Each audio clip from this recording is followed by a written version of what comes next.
Hi, I'm Tim Roble, and welcome to a very special episode of Adventure Athlete, Season 1, Episode 1 of Life on the Road. Not full time right now, but we've been out here in Cougar Buttes, Johnson Valley for 4 days now, and just starting to get into a groove. And I wanted to just kind of share with you things about how I feel about this platform. I would love to say things I would do different, but really there's not a whole lot I would do different. So starting off with this 1089, this is a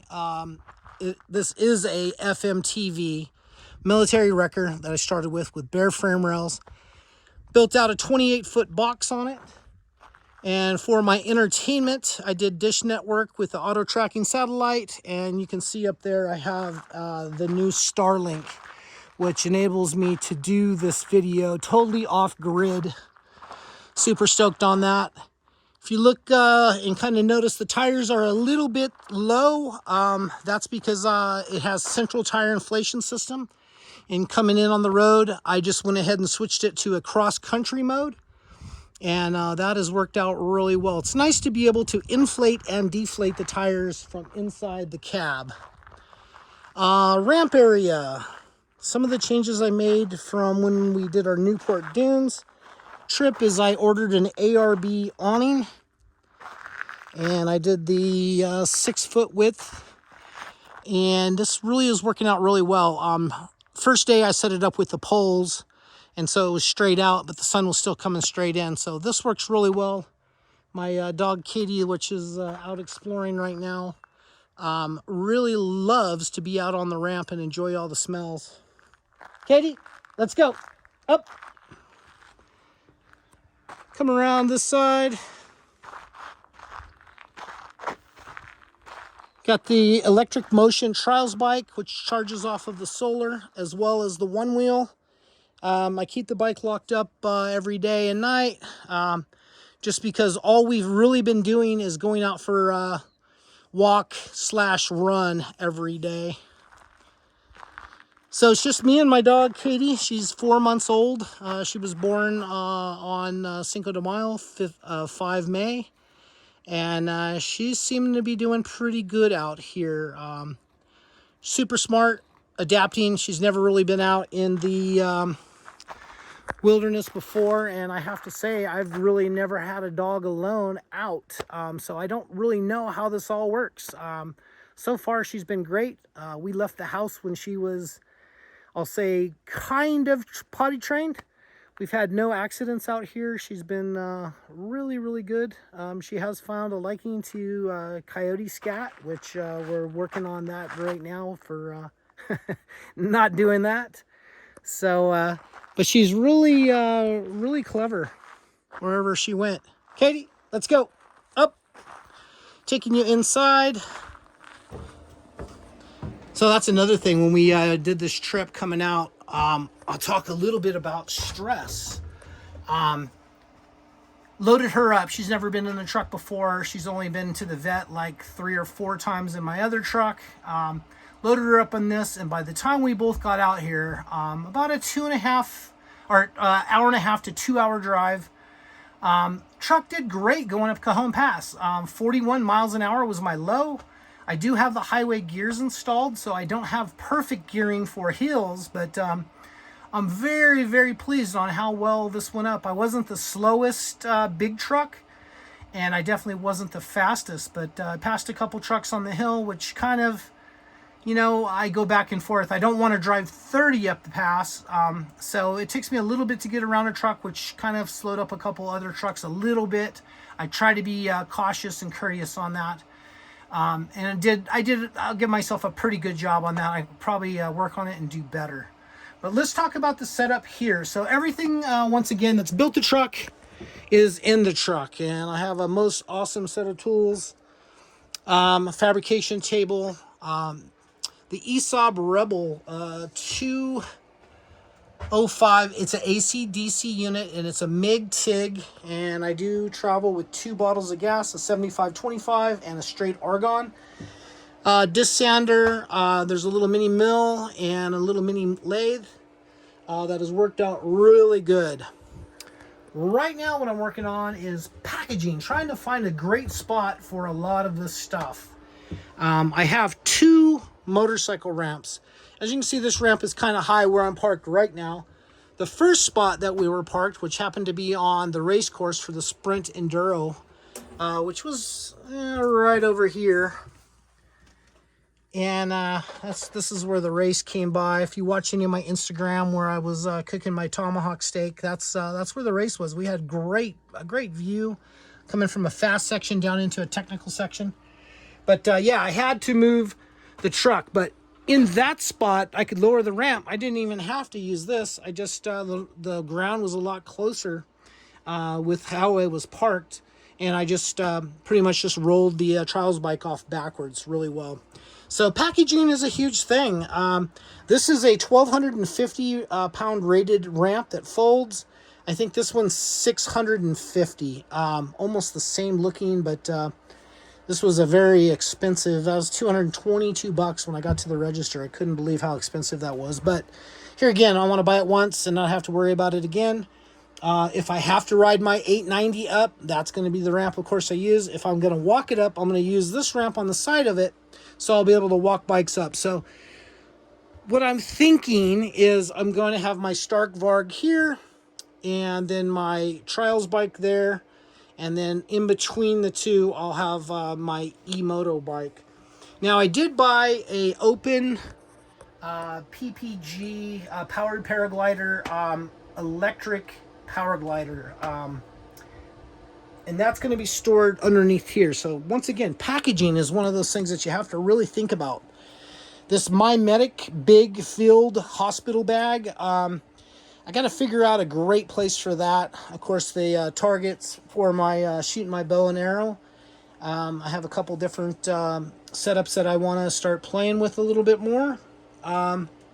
So just finding the packaging. The ice machine has worked out really well. I take it and unplug it about 6 o'clock at night because the whole thing fills up with ice.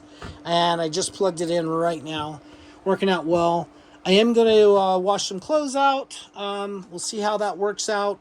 Plenty more gear. All of that's pretty well set up. On this shelf, all of my camera gear. So I have my drone down here in this box. I want to put everything in one area with a charge cord so I can charge all my batteries. And you can see I got to do a little bit more organizing. Organizing and packaging is a key. No matter how big of a truck you build, it always becomes a little bit of a problem, I'll say. Like, not as like, oh, I have a problem, but like something you need to find a solution for. Packaging is the number one thing that I find is the toughest thing to do, no matter what the platform is. When I built my GMC Canyon, my adventure truck, it only has a 7.5 foot camper in the bed that I built out on it. And so packaging on that was very crucial. Every little square inch mattered. Well, 28 foot box, I just put a lot more stuff in it. Every square inch on this thing matters. So here I'm going to do a lip and surround that so nothing slides off. Unbelievable how well this truck rides going down the road. Here's kind of what it all looks like coming in. And I started with highway pressure, which is 75 on this truck, and then I aired it down across cross country, which took about, as I was coming down Camp Rock Road, I just put it in cross country mode, and by the time I hit the dirt road, in the sand, rides phenomenal. And have never had an issue of even feeling like I was going to get stuck. There's some sandy spots out here coming up.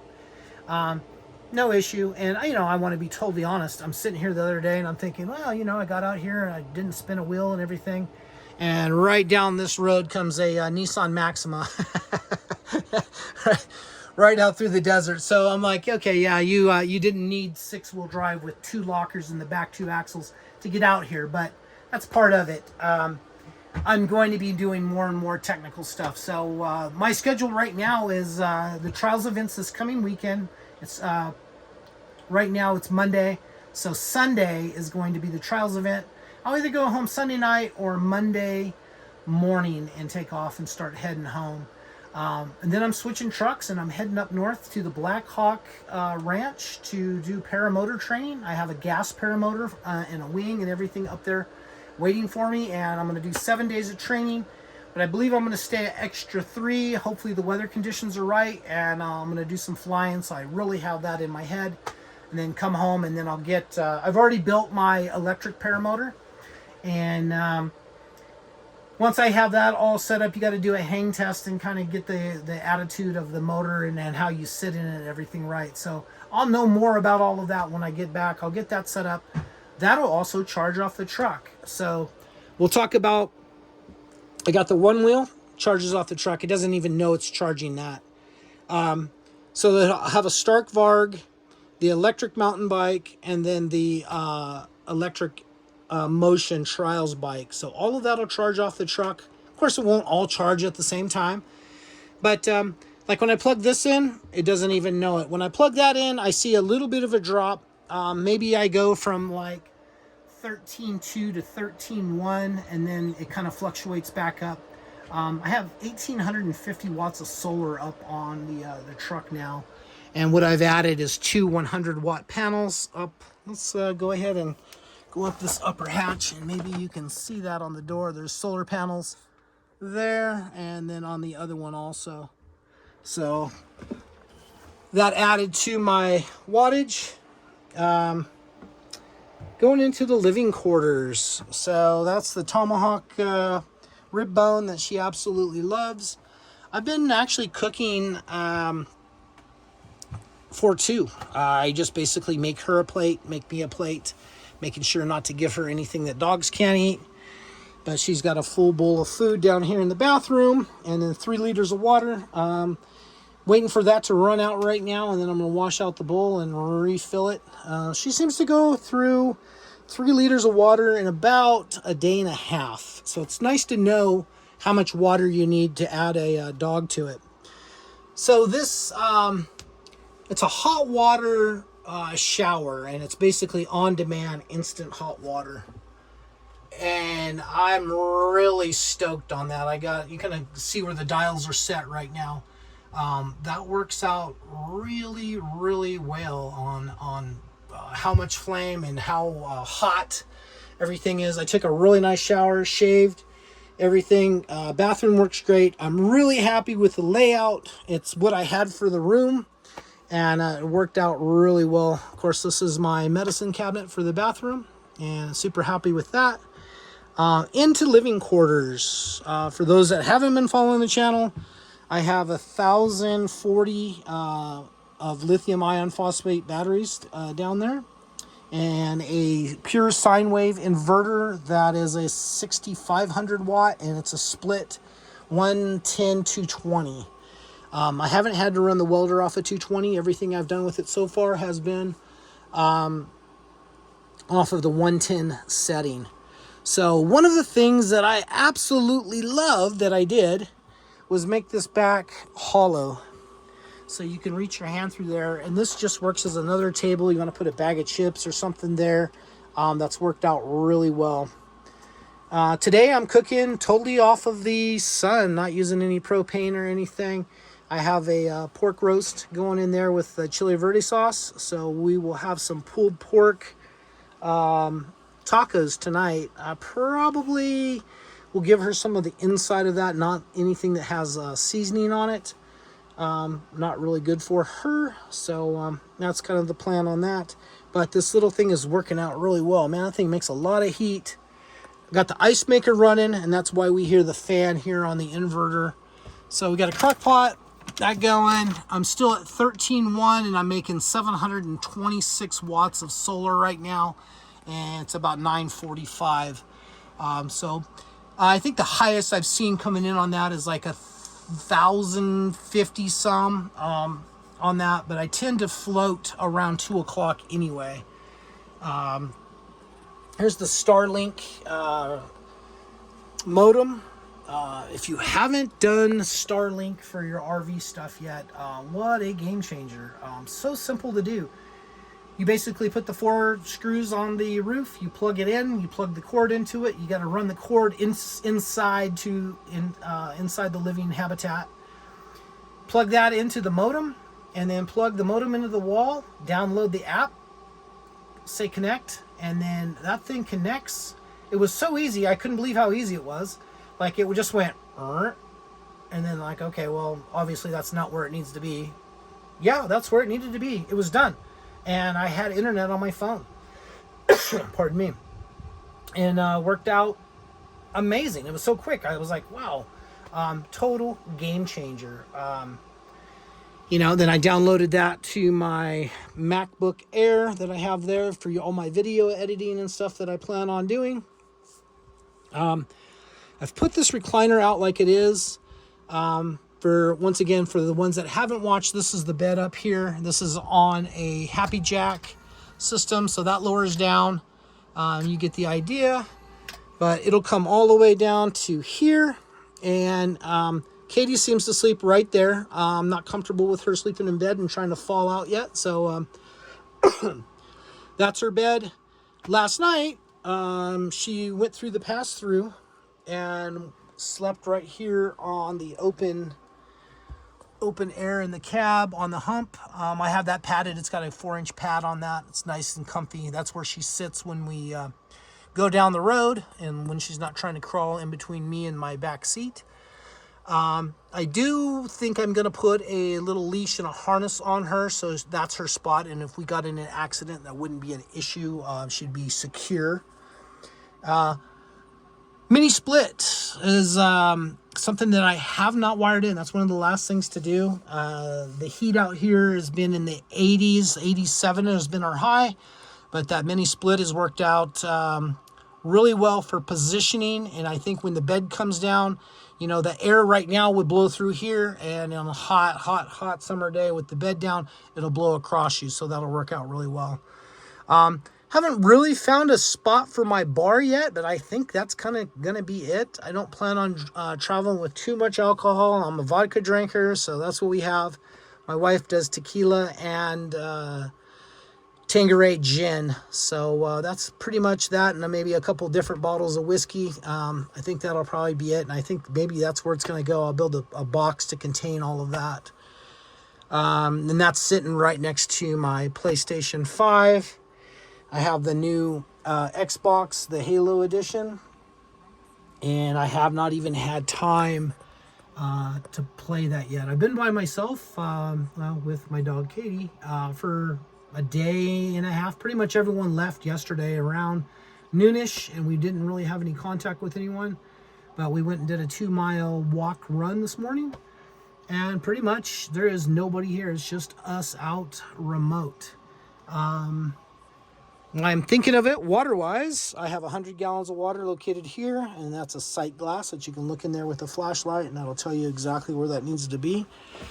One of the things that I really wanted when I was designing this truck is a theater room, and this has worked out really well. It's got the Sony 7.1 surround, center stage, the 2 side speakers, and one there and then one behind me. And I did not put the one on the roof, so I can't hear helicopter sounds, but I guess it really works out to be wired in as a 5.1 surround. The sub is underneath my booth right here. And this is kind of what I was talking about. Like, you can reach through. It's just nice to be able to grab your remote and do that. One of the other things I added that I wanted to do was this Manzanita stick that I got out of my dad's garage after he had passed away. And there was 3 of them, so I took those.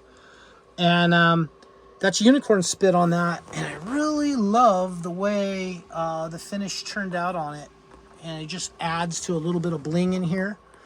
Some of the things I'm working on that need to be addressed is I want to do runners in here. And I've ordered those already. Those have already showed up at the house.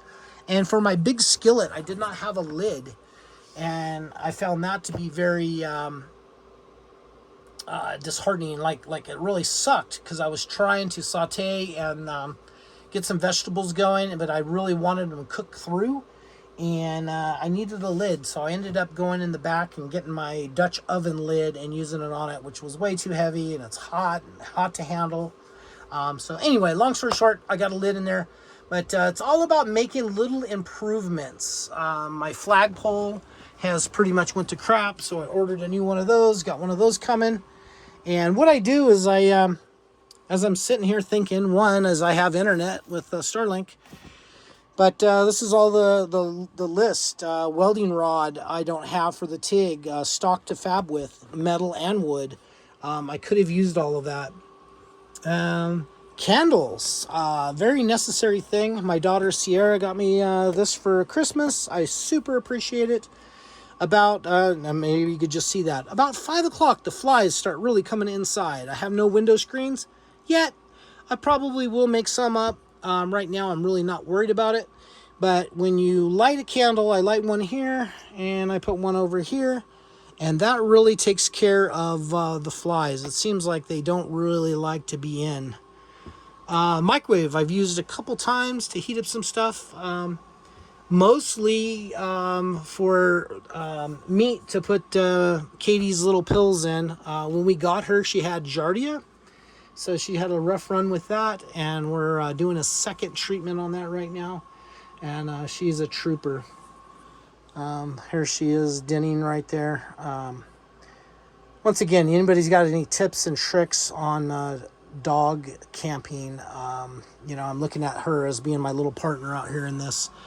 Just got to figure out how to do the separation anxiety for me to actually go for a training flight or a training ride on the bike, or even go and do my competition on Sunday. I'm not exactly sure how I'm going to do all of that.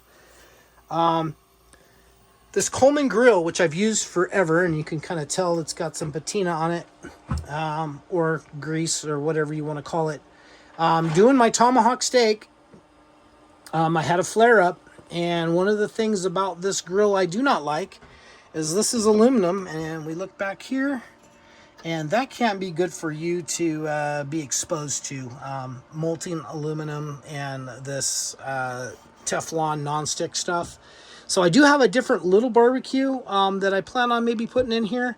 One way or another, I'm going to throw this grate away and make a stainless steel grate for it. And that's one of those things I was talking about. If I was traveling with some stock, that'd be a neat little project.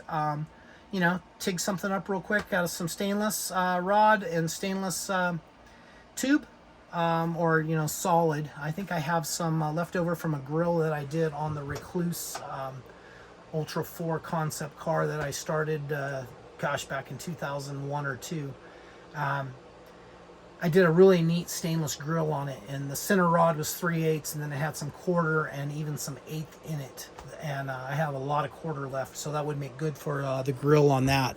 But if I travel with some stock and even some wood, like I got nothing but time right now, I could have made some little bins to hold all of this GoPro stuff.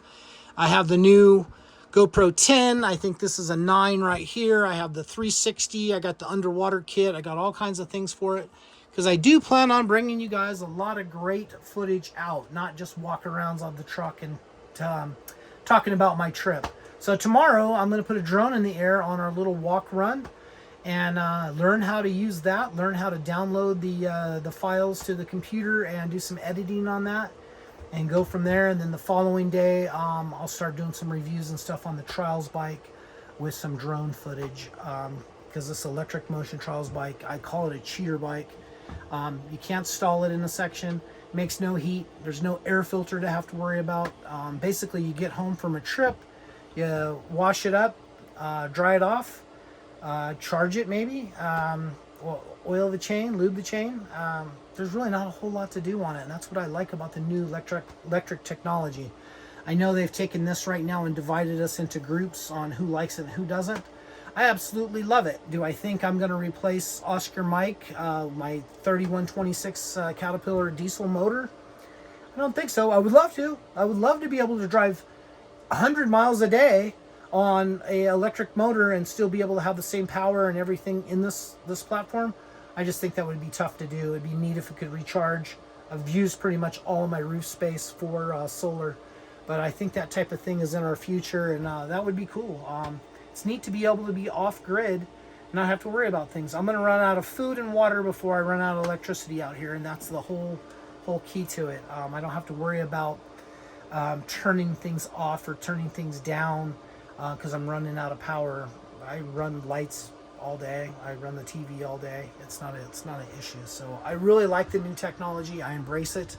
I think it's going to be neat to not have to bring fuel into this garage or living space to go out and do a motorcycle training session for an hour or two, riding extreme enduro, or the trials bike. I already know I can ride trials for 4 or 5 hours. I'm done before the battery's done on that.